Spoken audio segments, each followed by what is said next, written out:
Você não sabe o que Deus está fazendo enquanto você está sofrendo. Você não sabe o que Deus está fazendo enquanto você está sofrendo. Você não sabe o que Deus está fazendo enquanto você chora. Você não sabe o que Deus está fazendo enquanto está sozinho. Você não sabe o que Deus está fazendo enquanto você sofre. Mas eu declaro a vocês, Ele está fazendo algo. Nem sempre é possível ver o que o Mestre está fazendo. Somente quando olhamos para trás, vemos que Deus tinha um plano, quando tudo o que tínhamos era dor. Sabe, o mais engraçado para mim é que os pobres acham que os ricos não são esmagados. Eles acham que se tivessem dinheiro, teriam tudo, mas o esmagamento é a única coisa no mundo com a qual você pode contar que será totalmente imparcial. Todos nós passamos por períodos de morte e desespero.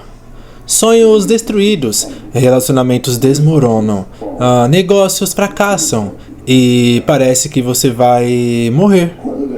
Não importa se o negócio é um grande escritório corporativo que gera bilhões de dólares e presta contas aos acionistas, ou se é uma loja familiar, um serviço de lavagem a seco ou uma loja de cupcakes. Você passa por mudanças. É o esmagamento que lhe dá sabedoria. Você não pode comprar sabedoria em uma loja. Não é possível colocá-lo em um pote. É o esmagamento que lhe dá sabedoria.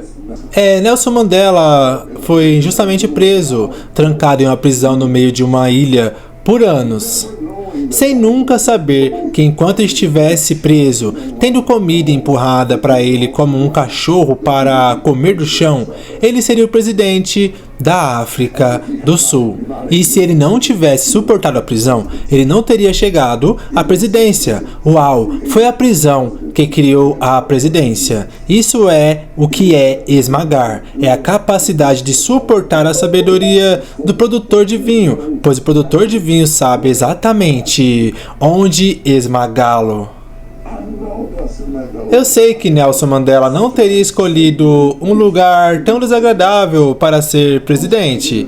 A maioria dos presidentes não vai para a cadeia para ser presidente. Eles vão para Yale para ser presidente. Mas Nelson não. Nelson foi para a cadeia e mesmo assim conseguiu. Você deve acreditar que, apesar do sofrimento, você ainda chegará lá. Que Deus tem um relógio e Ele nunca perde tempo. E Ele sabe exatamente quando levantar você e quando tirá-lo de lá. E quando o cenário estiver pronto e o momento for certo, ninguém poderá segurá-lo quando Deus estiver pronto para ressuscitá-lo.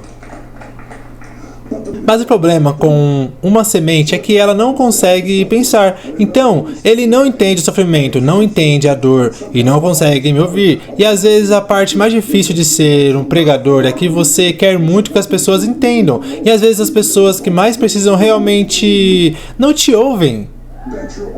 Que você está no caminho certo quando está fora do caminho. Que você foi plantado quando pensou que estava enterrado. Que a única maneira de subir é descendo. Que tudo no reino está ao contrário. Que se você se exaltar, Ele irá rebaixá-lo. Se você se humilhar, Ele o exaltará. A morte é necessária para criar a vida. Você entende as palavras que estão saindo da minha boca? Agora, aqueles que estão assistindo e aqueles que estão me ouvindo podem estar passando por algo que parece insuportável, doloroso, pessoal e difícil de expressar para qualquer outra pessoa, porque a dor é sempre pessoal. Com errado, não está certo, não está certo, não era certo que minha filha estivesse grávida. Sou um bispo visto em todo o país. Não é certo termos um momento privado em um lugar público. Não é certo que minha mãe, que foi a pessoa mais inteligente que já vi na vida, tenha sua mente gradualmente descascada como uma cebola até que ela não consiga mais diferenciar a banana de uma laranja. Não está certo. Às vezes é necessário para cultivar na vinha. É preciso perturbar o solo. Você tem que virá-lo. Você tem que perturbar tudo ao redor. Às vezes é preciso arrancar algumas ervas daninhas. Você tem que arrancar algumas plantas. Você tem que causar esse mal para chegar onde quer. E é bagunçado, sujo e errado. mas é necessário. E sentimos dor, e às vezes é uma dor sobre a qual não temos nem com quem conversar, dor secreta e privada. A dor se acumulou atrás dos seus lábios, dor por trás da maquiagem, dor por trás de suas roupas bonitas. Às vezes você se veste para se esconder e ninguém pode ver o quanto você está sofrendo lá no fundo. A intimidade está em mim, veja, e ainda assim ninguém vê dentro de mim. Então eu pinto esse rosto de quem você pensa que eu sou e sorrio do jeito que você quer que eu sorria. E essa é a única razão pela qual me canso de você, porque anseio por tirar a máscara e ser quem eu realmente sou, e dizer que estou confuso, que estou sofrendo e que estou machucado. E esse esmagamento parece morte. A morte das minhas ideias é o local de nascimento do seu propósito. Deus trabalha esmagando. E agradou-lhe esmagá-lo. Sim, agradou a Deus nos ferir. Não porque ele seja sádico, não porque sejamos mascotes. Ele se agrada em nos machucar porque sabe que o resultado final nos colocará em um estado em que não poderemos mais fermentar, em que podemos lidar com um revés, uma decepção, em que poderemos lidar com uma mágoa. Veja, o vinho não estraga, ele vai durar anos e anos e anos, no escuro, no porão, porque passou por esmagamento suficiente para suportar o tempo.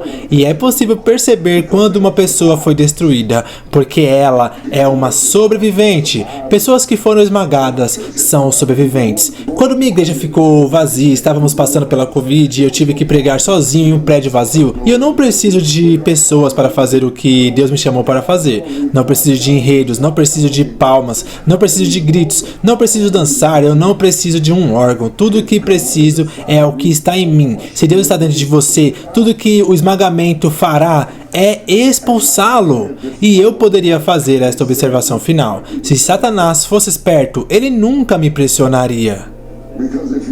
Porque se você nunca me pressionasse, eu não esconderia a glória. Se você nunca tivesse me pressionado, eu nunca teria descoberto quem eu era. Se você nunca tivesse me pressionado, eu nunca teria descoberto o que era capaz de fazer. Se você nunca tivesse me pressionado, eu nunca teria descoberto o que eu poderia ser. Mas quanto mais somos afligidos, diz a Bíblia, mais crescemos. Então, se você sente que está sendo afligido, que está morrendo e que ele está pressionando você, aguente firme. O melhor ainda está por vir. Ora, aquele que é poderoso para fazer infinitamente mais do que tudo quanto pedimos ou pensamos, conforme o seu poder que opera em nós, significa simplesmente que a semente não sabe o que está se tornando.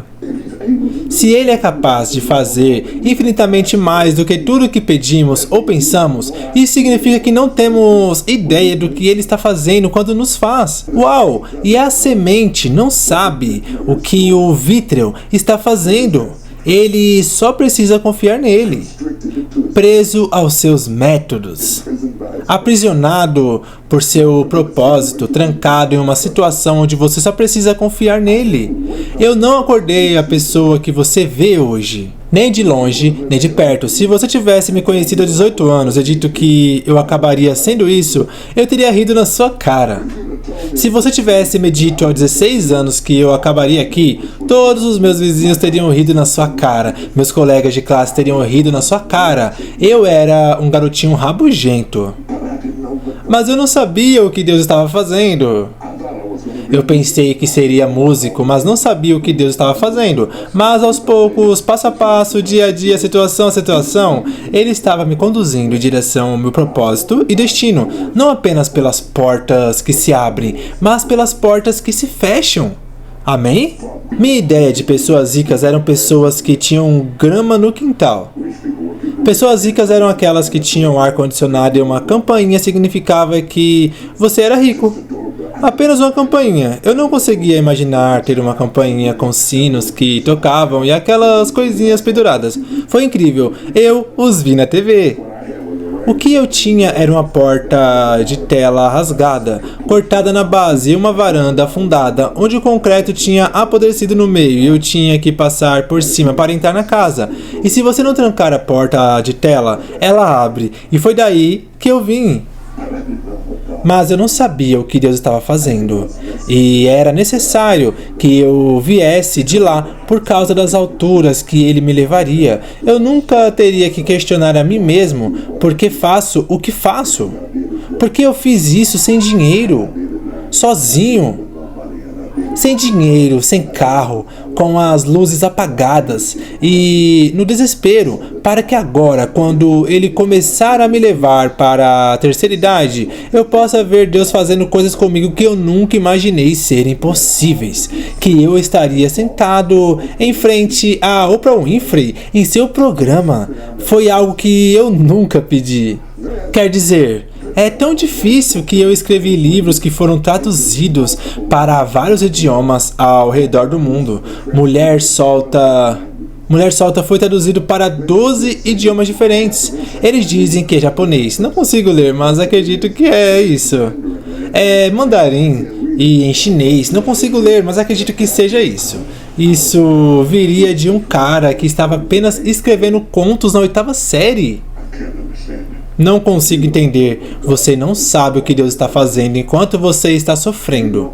Você não sabe o que Deus está fazendo enquanto você está sofrendo. Você não sabe o que Deus está fazendo enquanto você chora. Você não sabe o que Deus está fazendo enquanto está sozinho. Você não sabe o que Deus está fazendo enquanto você sofre. Mas eu declaro a vocês, Ele está fazendo algo. Você pode se sentir deslocado. Você pode se sentir desalojado. Nem sempre é possível ver o que o Mestre está fazendo. Somente quando olhamos para trás, vemos que Deus tinha um plano, quando tudo o que tínhamos era dor. Deus tinha um plano. Eu não fazia ideia de que minha filha estava sendo rezada. Eu odiei isso. E doeu. Não se trata de constrangimento. Não era uma questão de imagem. Era minha garotinha. Era sobre seu futuro, sobre seu destino. E eu pensei, isso é um erro. Isso é errado. Isso é errado. Isso não pode acontecer. Isso não pode acontecer conosco. Está falando da gravidez dela, tá? E agora, quando ela se levanta no púlpito e prega, percebo que se ela não tivesse engravidado, ela não teria sido a pessoa que se tornou. E foi esse retrocesso que a impulsionou para frente. E que Deus era mais inteligente do que eu. E Ele sabe exatamente o que fazer para levá-la ao lugar onde Ele pode tirar de você o que Ele quer. E Ele não se importa se você está envergonhado ou não. E Ele não se importa se as pessoas falam de você ou não. Ele não se importa com o que pensam sobre você. Ele só se importa em tirar de você o que Ele colocou dentro de você. Ele o levará da semente à produção de frutos. E você não pode escolher o método que Ele usa. Você não pode escolher a ferramenta com a qual Ele vai te cortar. Pode ter sido seu relacionamento, pode ter sido alguma outra coisa, mas isso moldou algo em você, por mais horrível que fosse, que fez com que você se tornasse autogovernado e capaz de se manter de pé. E quando você terminou de chorar por isso, você acordou uma mulher mais forte do que era uma garota. Alguém sabe do que estou falando? O que mais amo nele é que Deus nunca desiste de você. Ele não espera até que você esteja em uma situação ruim e depois vá embora, como as pessoas fazem, porque as pessoas são ótimas quando você está bem, mas quando você está mal, elas vão embora. Quando você estiver fraco, eles acabarão. Quando você comete erros, eles acabam. E a igreja é magistral em matar seus feridos. É magistral nisso. Não temos um método real para realmente curar nossos feridos, especialmente quando eles são talentosos. Sim, Senhor. Então atiramos neles por serem muito parecidos conosco. E não há lugar para se recuperar. Mas só porque o homem terminou com você, não significa que Deus terminou com você. E não sei com quem estou falando hoje, mas sinto que estou falando com alguém. Só porque o homem virou as costas e descobriu algo sobre você e disse que você não é ninguém, não significa que Deus terminou com você. Porque o que quer que eles tenham descoberto, Deus já sabia. Você nunca surpreendeu a Deus, você nunca chocou a Deus, você nunca deixou Deus coçando a cabeça. Então pare de ficar frustrada, porque Ele nunca desiste de você, e isso é devastador. A singularidade do ser humano são os sentidos com os quais Deus nos equipou para podermos estar em contato com o mundo.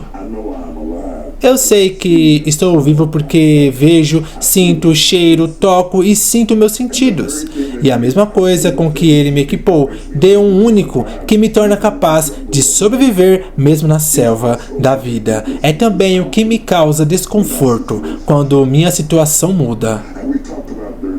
E falamos sobre lugares sujos, sobre lugares perturbadores e sobre desconforto, mas não falamos sobre lugares fedorentos. Sim, quero falar sobre o desconforto do esterco, as coisas que Deus usa para fertilizar você. Cheire, e eles cheiram mal. O lixo, o refúgio, o esterco é o que o viticultor usa para fazer cobertura morta. É o que ele coloca ao seu redor quando ele realmente quer que você cresça alto, forte e frutífero. Ele espalha fedor em você.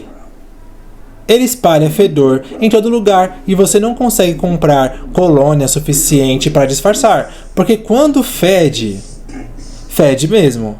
Um casamento que fede, fede. Um relacionamento ruim com seu filho é horrível. É uma vergonha em público, isso fede com o diretor, cheira mal na escola, cheira mal na prisão, a prisão fede, isso fede no tribunal, isso fede. Deus usa coisas fedorentas. Você deve perceber que Deus usa essas coisas para que nos tornemos o que Ele criou para que sejamos. Os nutrientes necessários vêm do fedor em que estivemos. E se você puder suportar através dos seus sentidos o desconforto do aroma, eventualmente Deus vai tirar algo perfumado do fedor em que você esteve. A fragrância dele viria do fedor. É difícil de explicar, mas é verdade. Mesmo assim, é verdade. Existe alguma maneira de a estabilidade surgir da estagnação. Preso. Preso. Adorei o comercial em que a mulher cai no chão. Ela é uma senhora idosa e diz: socorro, eu caí e não consigo me levantar, porque alguém está me observando agora. Você caiu e não consegue se levantar, mas se você gritar por socorro, Deus tirará alguma glória da situação difícil em que você se encontra. Aleluia! A dor em que você está, a desgraça em que você está, o desconforto em que você está, a crise em que você está, a turbulência em que você está, você se levantará novamente. Sim, nas palavras de Maya Angelou, e ainda assim eu me levanto. Olhe para trás e veja quantas coisas tentaram destruí-lo, e ainda assim eu me levanto. Amém? Não batemos palmas para nós mesmos. Estamos tão ocupados reclamando sobre onde não chegamos que não reconhecemos de onde viemos, certo? E de vez em quando você precisa dar uma festa, colocar um chapéu na cabeça, assoviar, fazer um bolo, colocar algumas velas nele, acendê-lo e comemorar o fato de ter sobrevivido à crise. Então nesse vídeo, pessoal, o bispo T.D. Jakes, ele fala das nossas adversidades, que muitas das nossas adversidades por coisas difíceis, isso está nos moldando, isso está nos fortalecendo, essas dificuldades, estão nos tirando da zona de conforto. É uma forma que Deus tem de tirar o nosso melhor de nós, porque senão nós, por nós mesmos, a gente só ia querer ficar o quê? Queria ficar na zona de conforto, queria ficar assistindo televisão o dia inteiro, queria ficar jogando videogame o dia inteiro, e não é isso o que Deus quer de nós. Então, as dificuldades, cada dificuldade, ela tem uma lição escondida, um aprendizado escondido, nem que seja para você se curar disso e ajudar outras pessoas que passaram por isso, contando como você superou isso através da sua experiência, como Deus te ajudou a superar isso. Então, todas as dificuldades, nós podemos encontrar forças para sair disso mais fortes, mais fortalecidos, lembrando que Deus, Ele está com a gente, Ele quer o nosso melhor, e o plano de Deus não é o meu plano nem é o seu plano. Deus, Ele sabe muito mais do que eu e você. Deus, Ele é a inteligência suprema, Ele quer o melhor para nós. Então, o nosso caminho não é o caminho de Deus, as nossas escolhas não são a escolha de Deus. Deus tem algo melhor para você, Deus tem algo melhor para sua família, Deus tem algo melhor para o seu propósito. Então, quando algo não der certo na sua vida, uma porta que está se fechando, dá glória a Deus, porque é Deus te livrando de algo, porque é Deus te mostrando que há um caminho melhor, que há um propósito maior, que há algo maior na sua vida para acontecer. E deixa aqui nos comentários se você já passou por alguma dificuldade no seu passado que hoje te tornou muito mais forte para o dia a dia, né? Que tornou o seu relacionamento com Deus mais forte, que tornou você mais feliz. Qual foi essa dificuldade que você passou e como você superou isso? Deixa aqui nos comentários que eu quero saber. Eu vou estar deixando também o meu grupo aí nos comentários para você estar fazendo parte, que lá eu vou estar compartilhando pensamentos, frases e vídeos como esse, beleza? E para você que ficou até o final, eu vou estar deixando mais esse vídeo aqui, ó, para você estar assistindo, que é para aumentar a sua percepção, que é para aumentar o seu conhecimento, que é para abranger a sua mentalidade, tá? Tudo isso relacionado a Deus, tá bom? Que nós possamos melhorar a nossa comunhão com Deus. Então é isso, que Deus te abençoe e até mais.